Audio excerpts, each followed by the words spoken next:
네, 요즘 일본 스타트업 업계가 뜨거운 거 알고 계시죠? 오늘은 한국뿐만 아니라 일본 시장에서도 큰 인기를 얻고 있는 스타트업 김형우 트래블 월렛 대표님, 이두진 메디쿼터스 대표님과 두 스타트업을 응원하는 김영민 신한퓨처스랩 재팬 센터장님, 이진수 신한벤처투자 글로벌 본부장님을 소개해드립니다. 네, 안녕하세요. 오늘 컴업 OI 세션 한국 스타트업이 일본에서 성장하기 위한 플레이북 세션을 맡은 신한금융그룹의 김영민입니다. 오늘 세션은 스타트업과 V세계 요즘에 가장 핫한 시장이라고 해도 과언이 아닐 것 같습니다. 일본 시장에 대한 얘기입니다. 지금 왜 일본인가? Why Japan? 그다음에 무엇이 가장 중요한가? 그리고 어떻게 하면 될 것인가에 대한 흐름으로 좀 진행해 보자고 합니다. 일본 시장 진출에 관심 가진 스타트업, VC 그리고 대기업에서 제휴나 신사업 담당하시는 분들 그리고 스타트업을 지원하는 정책을 준비하시는 정부기관 담당자분들께 유익한 시간이 되리라고 생각하고 있습니다. 네, 그러면 오늘 시스템을 시작하기 앞서서 먼저 참석자분들 소개를 시켜드리고 싶은데요. 순서대로 인사 먼저 부탁드리겠습니다. 네, 안녕하십니까. 전 트래블 월렛 대표 김영우고요. 저희 트래블 월렛은 해외 결제 및 송금 서비스 그리고 B2B 클라우드 기반 IT 솔루션 서비스를 제공하는 회사입니다. 저희가 최근에 모든 카드사들을 제치고 해외 결제 거래 금액 1위를 달성을 했고요. 클라우드 지불 결제 인프라를 전 세계 최초로 구축하는 등의 성과를 내고 있는 회사입니다. 감사합니다. 예, 안녕하세요. 저는 메디쿼터스의 이두진 대표입니다. 저희 메디쿼터스는 한국에서는 이제 패션과 뷰티, 그다음에 F&B 영역의 브랜드 사업을 하고 있는 이커머스 회사고요.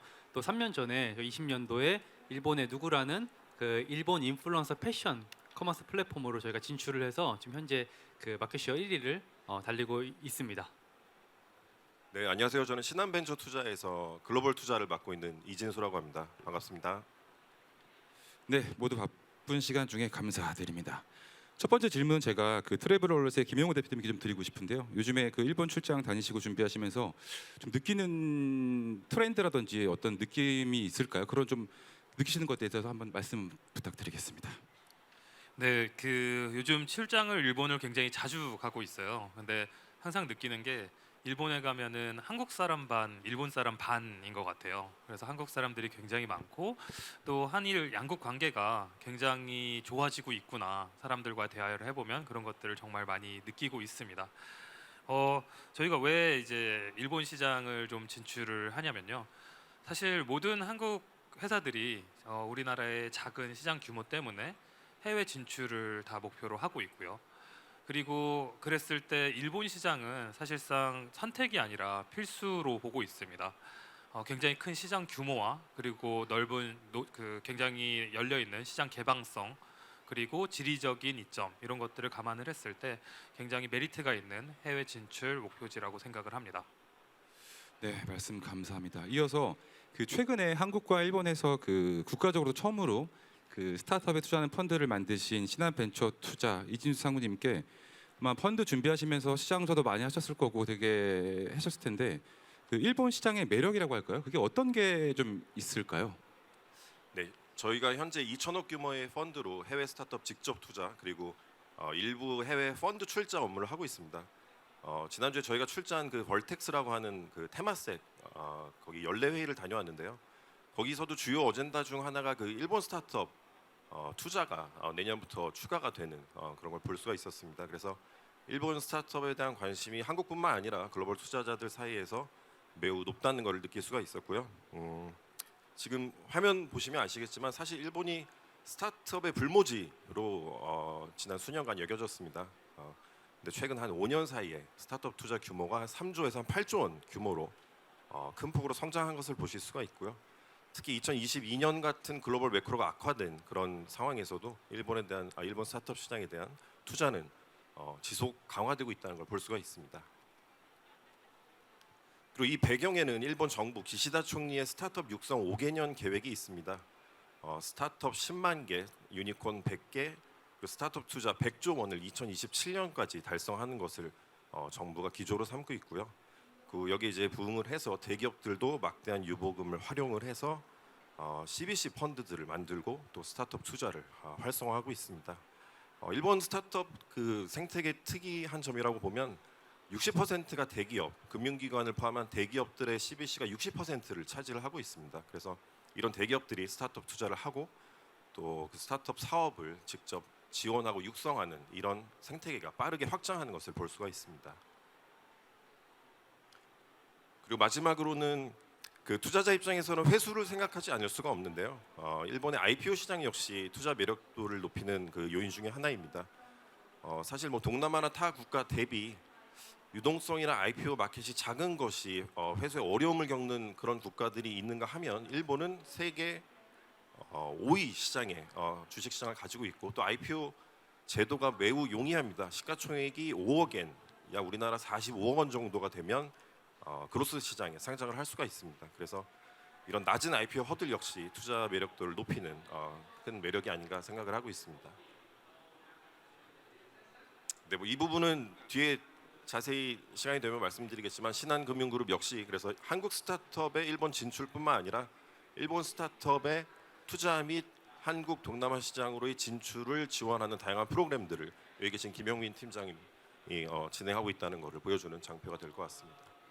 네, 말씀 감사합니다. 그 일본의 정부 정책의 강력한 드라이브, 그다음에 선진화된 자본 시장에 따른 그 상장 시장, 그에 따른 회수의 그 뭐 편리함 등 말씀해 주신 것 같습니다.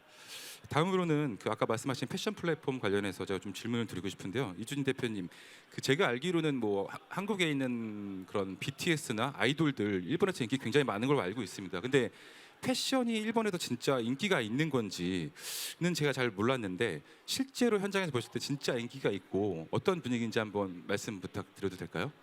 예, 진짜 인기가 있습니다. 예, 진짜 인기가 있고 그 코로나 이전에 일본을 한번 방문하셨던 분들 그리고 얼마 전에 올해 아마 일본을 다녀오셨던 뭐 도쿄나 뭐 오사카 이런 근처에 다녀오셨던 분들은 아마 느끼실 텐데 옛날만큼 그런 저희가 막 희화화했던 뭐 갸루상, 다나카상 이런 분들이 이제는 좀 찾기가 좀 어려워요. 그래서 한국에 있는 아이돌 이런 그 넷플릭스나 이런 컨텐츠에서 보는 그 한국의 이런 그 옷 입는 풍 그런 한국구 스타일을 많이 이제 그 따라 하신다.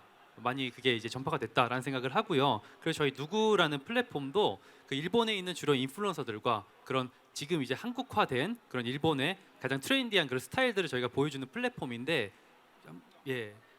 그 얼마나 이제 인기가 많냐면 이게 저희가 오모테산도에서 이틀간 팝업했었을 때의 모습이에요. 이틀간 팝업을 했었고 1,000명 넘게 2,000명 가까운 분들이 참여를 해주셨고 500엔 정도의 입장료를 저희가 받았습니다. 한 5,000원 정도요. 예, 그런데도 참여해주신 분들이 이렇게 많다라는 거고 저희가 그 오프라인 시장을 계속 이제 그 하면서 이게 뭐냐면 저희가 1호 플래그십 스토어를 지지난달에 오픈을 했어요. 그 신주쿠 루미네 이스트라는 곳인데 이제 오픈하기 전에 오픈런 하는 장면이고요. 사람들이 너무 많아서 저희가 밖으로 이제 빼서 여기서 기다리셔라라고 하는 모습이고 그 오른쪽 화면은 이렇게 기다리시는 쇼핑하기 전에 기다리시는 이런 모습인데 이렇게 정말로 한국에 그러니까 일본에서 그 한국 스타일, 한국구 스타일의 그런 패션이 인기가 굉장히 많은 것은 팩트다라고 저는 말씀을 좀 드립니다. 네, 감사합니다. 제가 인상적인 부분은 일단 인기가 많다는 것도 하지만 그 500엔, 5,000원 정도를 지불하면서 오신다는 그런 문화, 구매력이 좀 인상적인 것 같습니다. 네, 그 다음은 트래블월렛에게 질문을 좀 드리고 싶은데요. 현재 일본 진출 결심하시게 된 계기, 그다음 현재 진행 상황들 좀 어떤지 궁금합니다. 네, 저희는 이제 좀 먼저 오퍼를 받은 케이스예요. 저희가 이제 비자카드나 시티뱅크 같은 그런 이제 글로벌 금융 회사들이랑 이제 메인 파트너다 보니까 그들을 통해서 저희의 이 클라우드 기술력이 좀 일본 시장까지 소문이 났습니다. 그래서 일본 대형 금융사들이 먼저 연락이 와서 저희 프로젝트가 진행이 되고 있고요. 지금은 이제 법인 설립 및 라이센스 획득 그리고 그 대형 금융사들과 개발 요건에 대한 싱크를 맞추고 있는 그 단계에 있다고 보시면 됩니다. 뭐 이 과정에서 사실 저희가 굉장히 좀 빠르게 진행이 됐어요. 시행착오도 굉장히 적을 수 있었고 시간을 단축시킬 수 있었던 게 이번에 이제 신한 퓨처스 재팬 같은 그쪽에서 파트너사를 소개를 시켜주시고 또 도쿄도 해외 진출 프로그램 이런 것들에 선정을 해주셔서 저희가 상당히 많은 시간을 단축을 할 수가 있었습니다. 그래서 저도 이제 조금 김영민 센터장님께 질문을 드리고 싶은데 신한 퓨처스 재팬이 굉장히 다른 금융사들에 비해서 빨리 일본에 진출을 했잖아요. 그래서 이제 많은 성과도 내고 있고 많은 스타트업들이 그래서 이제 신한 퓨처스 재팬과 함께 일본을 진출하고 싶어하는 걸로 아는데 먼저 그렇게 가서 세팅을 하시고 많은 일을 하고 계시는 입장에서 혹시 저희 같은 이제 일본에 진출해야 되는 스타트업들한테 조언을 좀 해주신다면 어떤 포인트가 있을지. 네. 네, 일단 저희 쪽에서도 지금 사실은 부족한 면이 많습니다. 스타트업들하고 같이 파트너라는 마음으로 같이 진행을 하고 있는 상태고요. 그래서 그냥 담백하게만 말씀드리면 뭐 사실 중요하지 않은 게 없을 것 같아요. 뭐 자본 시장, 투자 이제 다 중요하겠지만 일단 스타트업 창업팀들에게 가장 중요한 시간을 아껴 쓰는 게 가장 중요할 것 같고요. 어떤 분을 만나서 어떤 미팅을 할 건지에 대한 정하는 것도 되게 중요할 것 같고, 두 번째로는 자금적 리소스를 아끼는 게 중요할 텐데 그 한국 정부기관에서도 일본 진출을 도와주는 프로그램이 굉장히 많이 있습니다. 그리고 일본에서도 도쿄 도라든지 지자체에서 해외 기업들을 받아들이기 위한 다양한 지원 정책들을 펴고 있기 때문에 그런 정책들을 최대한 활용해서 자금 버닝을 줄여가면서 일본 시장을 태핑하는 게 가장 중요하지 않나 생각을 하고 있습니다. 네네. 네. 그럼 제가 또 반대로 한번 질문 드려보고 싶은데요. 이두진 대표님께서 일본에 진출하면서 가장 중요한 왓이 무엇이라고 생각하시는지, 그리고 실제 경험하셨으니까 일본은 이런 건 좀 다르다 하는 부분이 있을 것 같은데 그런 여러 가지 관점에서 한번 말씀 부탁드려도 될까요? 예, 뭐 저희도 일본을 진출해서 좀 많은 것들을 경험을 했는데 확실히 좀 다른 시장인 것 같기는 해요. 그리고 가장 저희가 많이 느낀 건 첫 번째는 고객도 그렇고 파트너사도 그렇고 보수적이다 라는 것들을 많이 느낍니다. 이 보수적이라는 것들은 굉장히 꼼꼼하다는 의미이기도 하고요. 반대로 얘기하면 꼼꼼한 만큼 일이 굉장히 퀵하게 빠르게 진행되지 않을 수 있다라는 것들을 굉장히 많이 느끼고 있고, 고객 측면에서는 고객 유치 비용이 그러니까 한국 대비 굉장히 많이 좀 높아질 수 있다라는 것을 의미하기도 하는 것 같습니다. 예, 그리고 두 번째는 그래서 오프라인 진출이 조금 필수인 시장이라고 저는 보고 있어요. 그러니까 이커머스임에도 불구하고 저희가 이렇게 이커머스 매출이 지금도 거의 대부분이거든요. 그럼에도 불구하고 팝업 스토어를 열고 아까 보여드렸던 그 오프라인 스토어를 계속 이렇게 체험하게끔 하는 게 일본 시장에서는 고객들이 실제로 만져보고 입어보고 이 서비스가 실제 하는구나를 보여주는 게 굉장히 중요하다고 저는 생각을 좀 했거든요. 그래서 그렇게 저희가 진행하는 부분이 있어서 그런 것들이 좀 다르다라는 부분 말씀을 드리고, 그리고 모든 비용이 인건비를 제외한 모든 비용이 스타트업에 가서 사업을 하실 때 한국보다는 좀 높은 것 같다라는 생각도 합니다. 물가가 좀 싸졌다고는 하지만 여전히 그래도 조금 비싸지 않나라는 생각은 하고요. 그리고 인건비는 이제 한국과 비슷하거나 오히려 좀 낮은 수준이라고는 생각을 하나 또 핵심 인력은 뭐 한국만큼 혹은 한국 이상으로 또 인건비가 좀 높기도 하고요. 그리고 구직자 위주의 시장이에요, 일본이. 한국은 아직도 그래도 좀 뭔가 회사 위주의 기업 위주의 시장인데 구직자 위주의 시장이다 보니까 또 채용이 쉽냐라고 하면 또 그것도 아닙니다. 그래서 여러 가지 이런 뭐 큰 구치에서 다른 것들이 좀 있다라는 말씀을 드립니다. 네, 말씀 감사합니다. 구직자 위주의 시장 정말 맞는 것 같습니다. 그리고 이제 물가 부분들 비싼 것도 정말 맞는 것 같고요. 네. 네, 이번에는 한번 VC 입장에서 말씀 드려보고 싶은 게 있는데요. VC가 보시기에 그럼 가장 중요한 게 뭔지, 어떻게 하면 제가 좋을지를 한번 임팩트 있게 좀 말씀 부탁드려도 될까요, 이진수 상무님?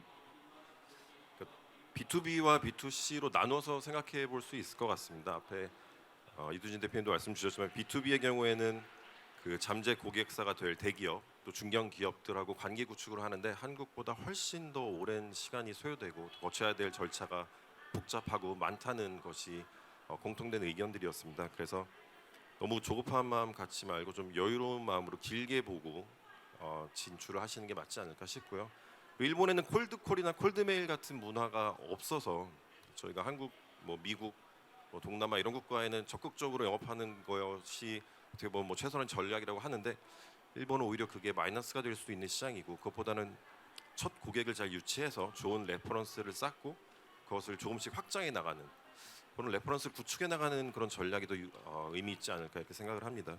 그리고 B2C의 경우에도 일본이 한국과 문화적 유사성이 높은 것은 사실이지만 또 말씀하신 것처럼 또 아주 다른 부분들이 많기 때문에 이런 현지에 대한 문화에 대한 이해를 가진 현지의 리더, 일본인 리더가 사실 사업을 이끄는 게 가장 베스트라는 생각이 들고요. 뭐 라인이 가장 그 대표적인 사례가 될 수 있을 것 같고요.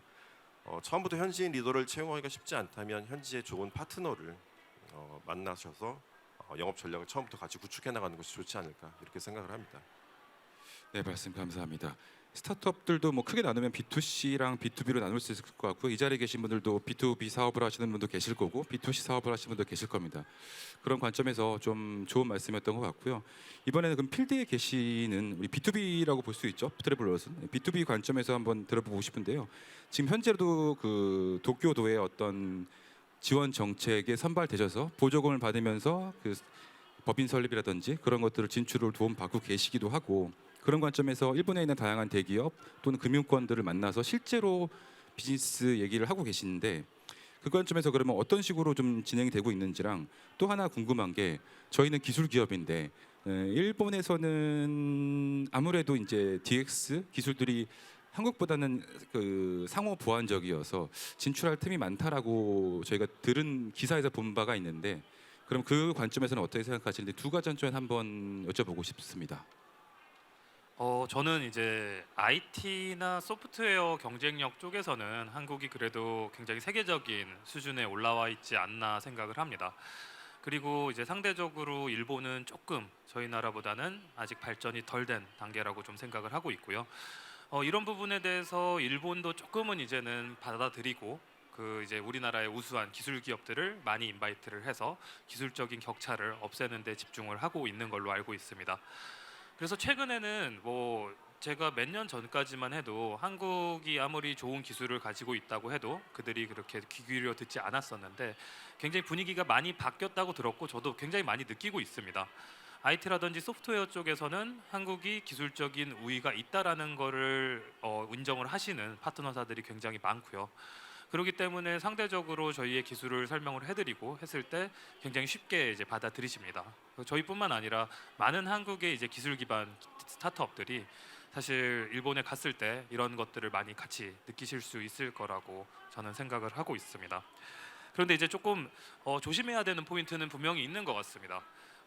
미국의 이제 많은 우수한 테크 기업들이 일본에 가가지고 굉장히 많이 실패를 겪었습니다. 예, 세계 최고의 기술을 가지고 있다는 회사들도 일본에서 성과를 못 내고 철수를 하고 이런 사례들이 굉장히 많았었는데요. 사실 일본 시장의 특수성은 우리가 이해를 해야 됩니다. 일본이 뭐 우리는 우스갯소리로 굉장히 뭐 이런 건 낙후되지 않았나 이런 서비스가 어떻게 이렇게 돌아가냐 약간 이렇게 말씀을 많이들 하시는데 제가 일본에서 파트너사들한테 이런 얘기를 들었습니다. 너희들이 보기엔 그게 굉장히 낙후되고 안 좋은 서비스 같이 보이지만 결국 그 서비스는 소비자들이 원한 거다. 소비자들의 원하는 거에 따라서 우리는 맞춰서 서비스를 제공한 거다. 이렇게 말씀을 주시더라고요. 그래서 그들이 원하는 포인트는 분명히 있고 그거는 좀 이렇게 함부로 건들면 안 되지 않나. 그래서 미국 기업처럼 무조건 자기네들의 이제 성공 사례 또는 기술적인 우월성 이런 것들을 강요를 하고 밀어붙였을 때는 별로 결과가 좋지 않았고 저희 입장에서는 조금 이런 포인트들은 이렇게 하는 게 별로 좋지 않지 않나 이런 생각이 들더라도 그들이 이거에 대해서 굉장히 합리적인 이유를 가지고 있고 소비자들이 원하는 포인트가 있다면은 그런 부분들은 충분히 유연하게 커스터마이징을 해서 일본 회사에 또는 일본 고객들에 맞춰주는 그런 작업들은 꼭 필요할 거라고 좀 생각을 하고 있습니다. 네, 맞는 말씀인 것 같습니다. 진짜 그 기술에 대한 강요가 아니라 그 고객들이 원하는 기술에 대한 현지화 작업들, 커스터마이징 작업들을 얼마나 잘할 수 있느냐가 정말 더 중요하지 않나라는 생각이 들고요.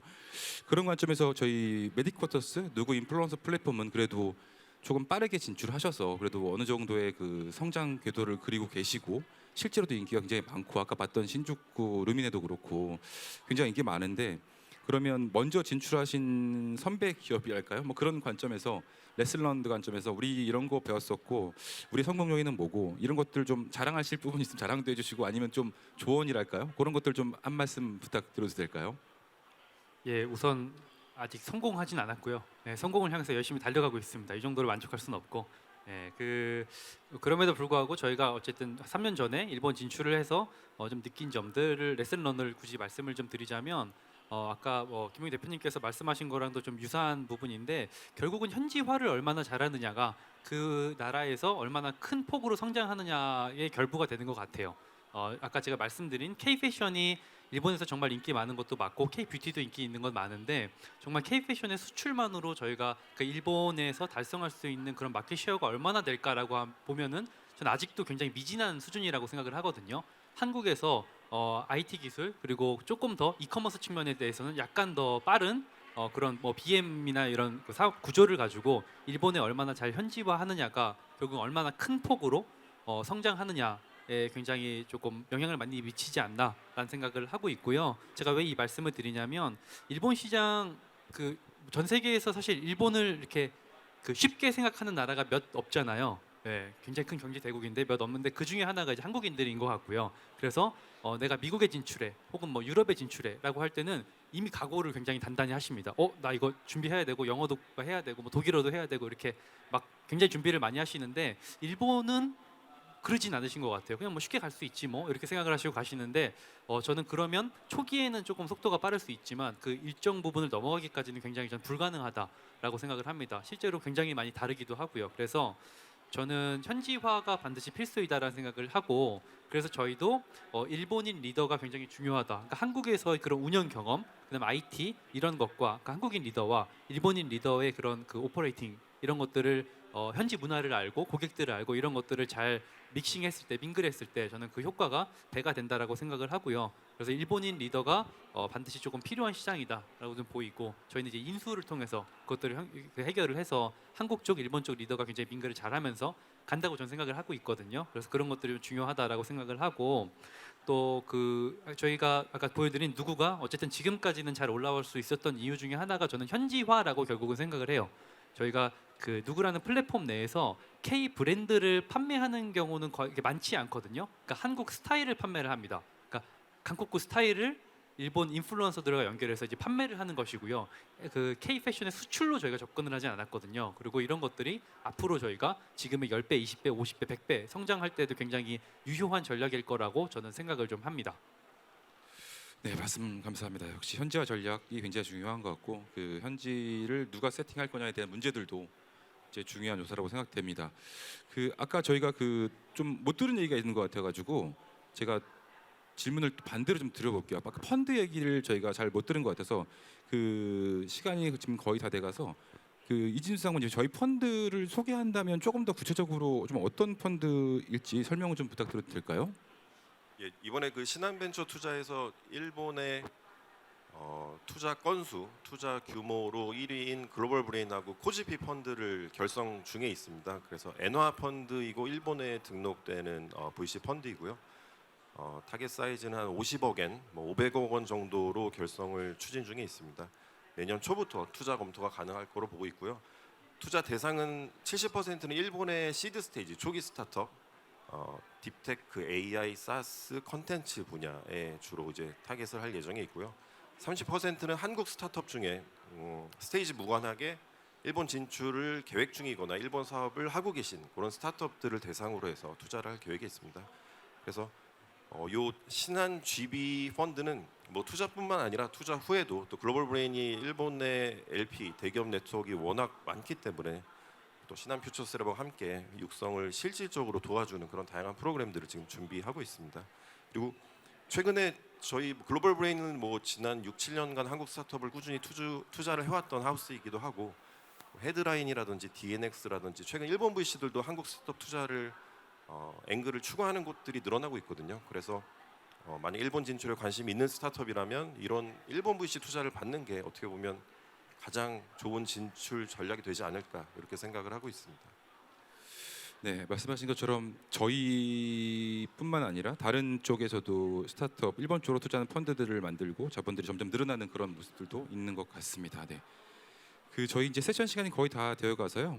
좀 마무리 발언을 좀 부탁드리고 싶은데 먼저 김영호 대표님한테 먼저 부탁드리고 싶은데 그 일본 시장 준비하면서 그래도 좀 느꼈던 부분들 있으실 거고 앞으로 또 어떻게 해야 된다는 다짐이 있을 텐데 그런 관점을 좀 믹스해서 일본 진출을 준비하시는 스타트업들한테 이 부분만은 좀 한 말씀 드리고 싶다라는 그런 코멘트 마지막 코멘트 좀 듣고 싶습니다. 예, 부탁드립니다. 뭐 감히 제가 조언을 할 그 정도는 아닌 것 같고요. 그냥 느꼈던 점을 좀 이제 공유를 드리면은 뭐 어쨌든 저희 스타트업들이 체력이 대기업만큼 강하지 않잖아요. 그래서 뭐 대기업들은 해외 진출을 할 때 뭐 5년이고 10년이고 끊임없이 투자해서 성과를 내는 그런 경우가 굉장히 많은데 저희한테 그 정도의 시간과 돈과 체력은 주어지지 않습니다. 그래서 다양한 방법으로 저희는 어쨌든 시간을 단축시키고 리소스를 줄여야 되는 그런 쪽에 좀 고민을 해야 되는데 해외를 진출을 할 때 기본적으로 아무리 저희가 한국에서 어느 정도 성과를 냈었어도 그들한테는 이제 속된 말로 듣보잡입니다. 저희는. 예. 그래서 그게 저희가 이제 유의미한 회사다, 메리트가 있는 회사다를 설득시키고 이해를 시키는데 굉장히 오랜 시간이 걸려요. 뭐 얘가 흔한 말로 얘가 사기꾼이 아니다라는 거 하나 증명하는데도 너무 오랜 시간이 걸립니다. 그래서 저희가 아까도 말씀드렸지만 이제 뭐 신한 퓨처스 이런 프로그램을 통해서 이제 좀 진출을 한다던가 아니면 일본 도쿄도 그런 이제 일본 정부가 진행을 하는 프로그램 그리고 한국 정부라든지 뭐 일본 무역진흥청, 한국 뭐 코트라 뭐 이런 데서 다양한 프로그램들이 있습니다. 그래서 이런 프로그램들을 통해서 진출을 하면은 최소한 그래도 이 회사가 뭐 사기꾼은 아니다. 그러고 믿을 만한 회사다. 한번 들여다볼 만한 회사다. 이 정도의 개런티를 확보하고 나갈 수가 있습니다. 근데 사실 이거 하나만 확보하는 것도 제가 봤을 때는 거의 1년 이상의 시간과 리소스를 단축을 하는 거거든요. 그래서 꼭 이런 부분에 대해서는 막 맨땅에 헤딩한다 이런 정신도 좋지만 이런 이제 좀 좋은 프로그램들을 잘 이용하는 그런 영민함도 필요하지 않나 그렇게 생각이 됩니다. 네. 네, 말씀 감사합니다. 일본이 한국과 다르게 좀 더 신뢰의 문화가 있어서 그냥 진짜 잘 만나주지 않고 반대로 누굴 통해서 만나면 굉장히 진지하게 대화를 나누는 그런 특성들이 정말 있는 것 같습니다. 예, 다음으로 메디코스의 이두진 대표님 마무리 멘트 좀 부탁드리겠습니다. 예, 그 오늘 주제가 일본이니까요. 일본 시장 큽니다. 네, 이커머스 저희는 하고 있으니까 얼마나 크냐면 한국, 중국, 일본 이커머스 거래액 합치면 나머지 글로벌 200개 국가 합친 것보다도 더 커요. 그리고 한국, 일본의 패션 시장만 합치면 중국 패션 시장의 절반쯤 됩니다. 그래서 굉장히 큰 시장이다라는 걸 다시 말씀을 드리고 그리고 일본 진출은 이제 저는 필수라고 생각을 해요. 그러니까 그 소비 시장으로서의 한국의 매력도가 조금씩 좀 줄어든다는 걸 가정할 때 저는 일본 진출이 필수이다라고 생각을 하고 그 이커머스 측면만 봤을 때에는 한국의 조금 앞선 경험과 IT 기술을 가지고 조금 더 쉽게 적응할 수 있는 최적의 기회가 아닌가라는 생각을 하고 저희도 열심히 허슬하고 있지만 같이 스타트업 분들 많이 허슬해 주셨으면 좋겠습니다. 네, 나중에 그 스타트업들 만나게 되면 혹시 당연히 그러겠지만 도움 줄 일 있으면 도움도 주시고 도움도 받으시고 그런 관계 되시길 바라겠습니다. 예. 네. 네. 저희 마지막으로 신한투자 이진수 상무님께 그 마무리 멘트라 갈까요? 그럼 한번 듣고 나면 시간이 딱 맞을 것 같습니다. 마무리 멘트 좀 부탁드리겠습니다. 그 신한금융그룹이 뭐 오리진이 일본이기도 하고 신한은행, 재팬도 일본에서 사업을 너무나 잘하고 있고 또 스타트업에 정말 진심인 그룹이라는 생각이 듭니다. 저도 작년에 조인을 해서 그 진심과 열정을 실제 느끼고 있고요. 한국 스타트업 중에 일본 시장에 진출하고 싶은 곳들은 저는 꼭 신한퓨처스랩, 신한벤처투자, 신한금융그룹을 잘 활용하시면 좋지 않을까 싶습니다. 특히 신한퓨처스랩 재팬이 중진공이랑 올해 6월에도 이런 프로그램을 하나 진행을 하기도 했고 뭐 딕캠프, KT 다양한 파트너사들과 다양한 프로그램들을 내년부터 준비를 할 계획이 있습니다. 그래서 이런 부분들을 찾아보시고 꼭 활용하시면 분명히 좋은 성과를 같이 내실 수 있지 않을까 그렇게 생각하고 있습니다. 네, 말씀 감사합니다. 네. 그러면 오늘 OI 세션은 저도 역시 그 스타트업들을 위해서 일본 진출의 다방면 지원과 그리고 이제 최적의 자금 공급을 위한 다양한 노력들을 할 거라는 약속드리고요. 이 자리를 빌어서 일본 시장에 대한 관심도와 준비가 좀 더 올라갔으면 좋겠다는 생각이 들고 언제든 필요하면 여기 계신 분들한테 연락을 하면 되지 않을까라는 생각을 하고 있습니다. 네, 오늘 세션 여기서 마치도록 하겠습니다. 네, 참여해주셔서 감사드립니다. 감사합니다.